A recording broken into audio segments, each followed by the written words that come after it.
第一章持統天皇。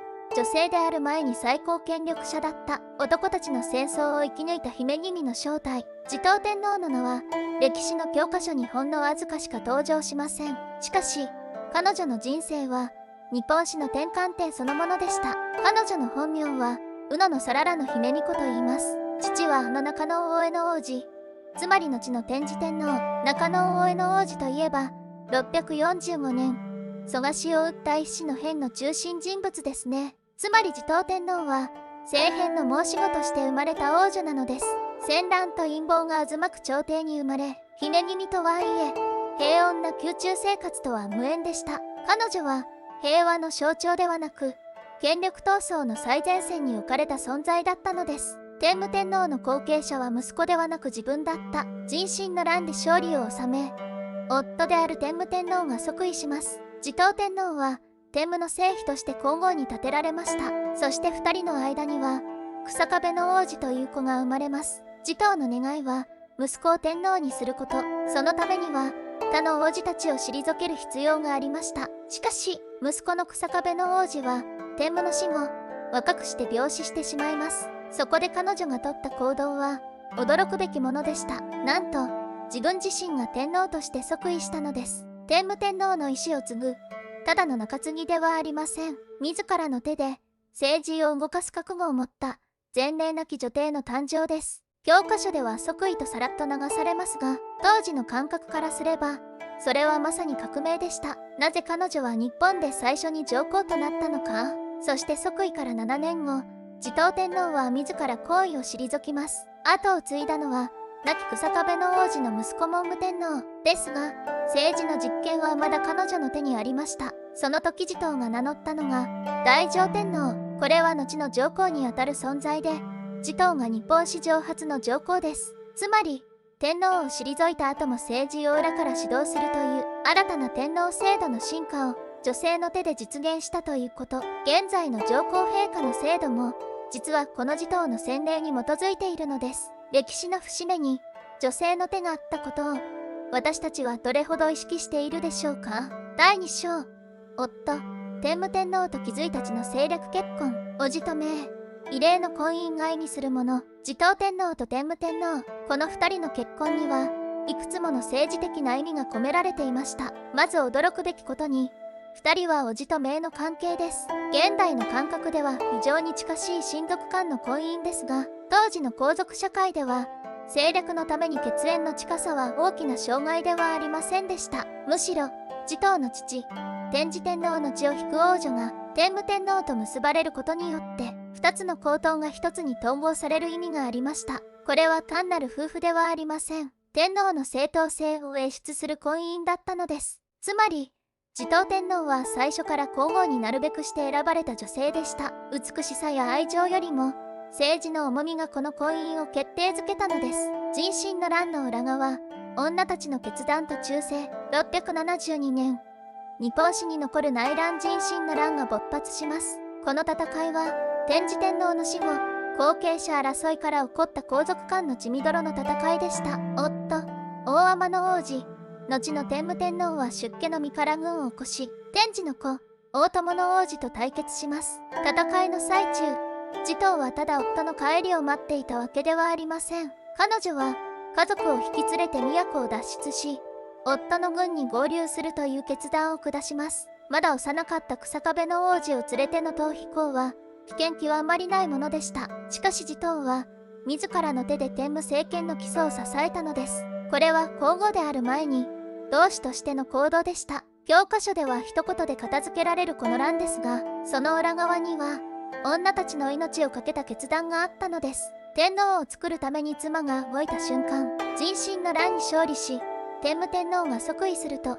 彼はかつての兄天智の政治路線を根本から見直し始めます。中央集権、天皇の権威強化、律令制度の構築、日本国家の骨格がここで作られようとしていました。その中核にいたのが持統皇后です。夫の政務を補佐し、王子たちの序列を調整し、草壁の王子を時代の天皇にすべく女性ながらに後継者作りをリードしました。特に注目すべきは天武天皇が亡くなる直前の動きです。草壁を正式に皇太子に指名し、その後見人として事実上の摂政のような立場を持統が担っていきます。つまり彼女は皇后から政治家へと完全に変貌した瞬間を迎えたのです。この時すでに彼女は天皇になる覚悟を胸に秘めていたのかもしれません。第3章、知られざる実務家持統天皇の素顔。藤原京は誰の手で設計されたのか。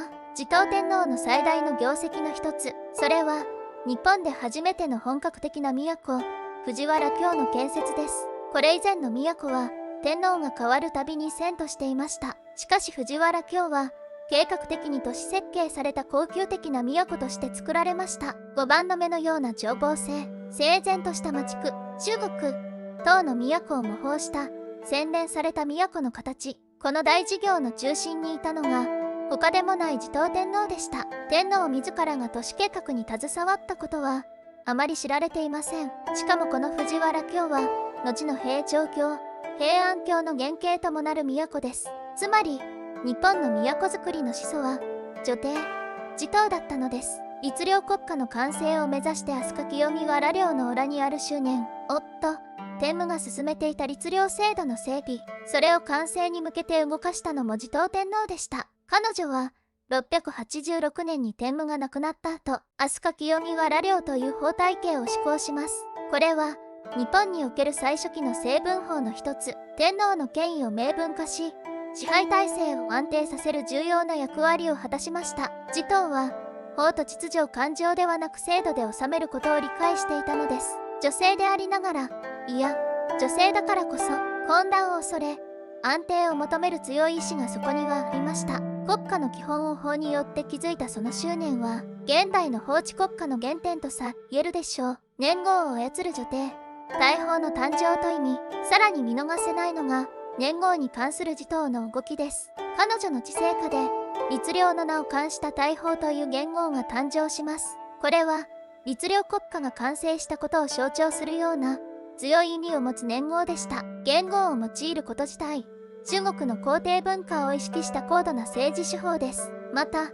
元号の変更はしばしば時代の節目や新しい統治の始まりを国民に示す役割を果たします。つまり持統天皇は言葉と時を操る牽引者でもあったのです。名前や制度とそして時間までもそれら全てを再構築し、日本という国の形を作り直したのが他ならぬ彼女でした。第4章、孫への執着。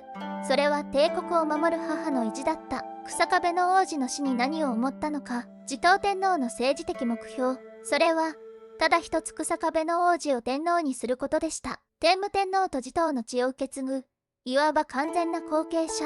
彼女はその道を着実に整えてきました。しかし日下部の王子は29歳という若さでこの世を去ってしまいます。持統にとってそれはあまりにも大きな喪失でした。夫を失い息子まで失い、それでも持統は歩みを止めませんでした。なぜなら彼女にはまだ希望があったからです。それが日下部の子、つまり孫のカルの巫女です。後の文武天皇となるこの少年を持統は自らの手で天皇に育て上げる決意を固めたのです。なぜ文武天皇は即位できたのか。日下部の王子の死後、天皇位を誰に継がせるか、これは国家の未来を左右する重大な問題でした。日下部の弟、小坂部の巫女など有力な候補も複数存在していました。しかし持統は一貫して文武を次の天皇に据える意思を崩さなかった。自分自身が即位したのはあくまで孫への橋渡しのため、政権を一時的に預かることで宮中の安定を保ちつつ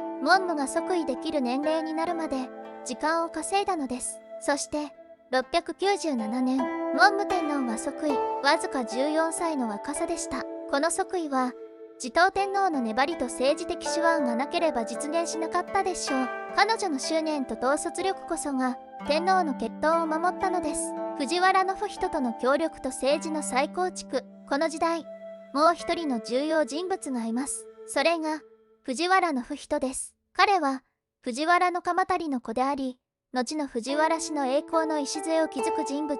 持統はこの不人と手を組み、文武天皇体制の政治基盤を築き上げていきます。律令制度の完成、中央集権の強化、そして藤原氏の台頭、これらは全て持統が未来を見据えて不人に託した国家ビジョンでした。一見すると自らは退いているように見える彼女ですが、その実、国家戦略を緻密に設計し、実行に移す影の総理ともいえる存在でした。母として、祖母として、そして政治家として、持統天皇は、血のつながりと国家の命運を重ね合わせながら、自らの帝国を次世代に継承したのです。第5章、和歌に刻まれた孤独と誇り、春過ぎての歌に隠された真意。持統天皇は、政治家であると同時に、和歌の名手としても知られています。万葉集に収められた、ある一種の和歌をご存知でしょうか。春過ぎて、夏木にけらし、白鯛の衣干すテフ、天のかぐやま。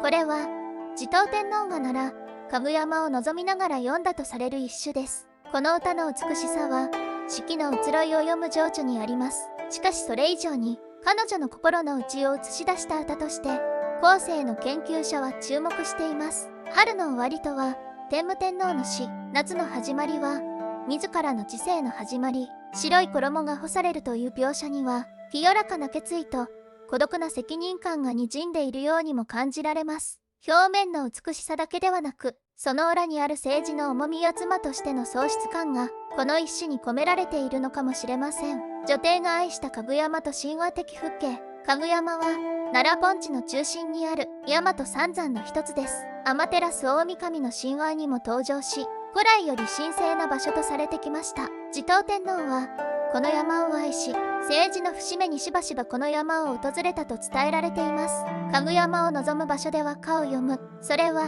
天皇としての権威と神とのつながりを示す儀式でもありました。つまり、和歌は単なる詩ではなく、国家統治と宗教的権威を宣言するメディアでもあったのです。女性でありながら、天照大神の後継者として、かぐやまに立った女帝。持統、そこには、神話と現実をつなぐ、孤高の支配者としての誇りが見えてきます。死後も夫と共に、天武との合奏に託した思い、703年。持統天皇はこの世を去ります。享年後18歳。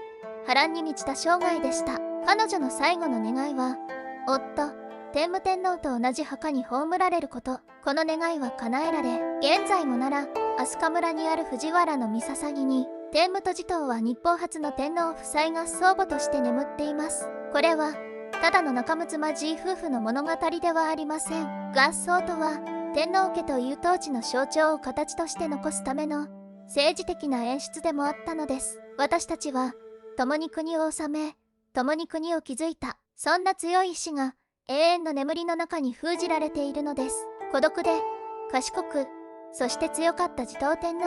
その生涯は、国家という舞台の中心で、女性がどれほどの力を発揮し得るかを、静かに、そして確かに証明してくれました。いかがでしたか？歴史の教科書ではほとんど語られない、女帝、持統天皇のもう一つの顔。私たちはもっと、歴史の中に生きた一人の女性としての彼女を見つめ直してもいいのかもしれません。次回は、また別の時代、別の人物の知られざる物語をお届けします。ぜひ、チャンネル登録と高評価もよろしくお願いいたします。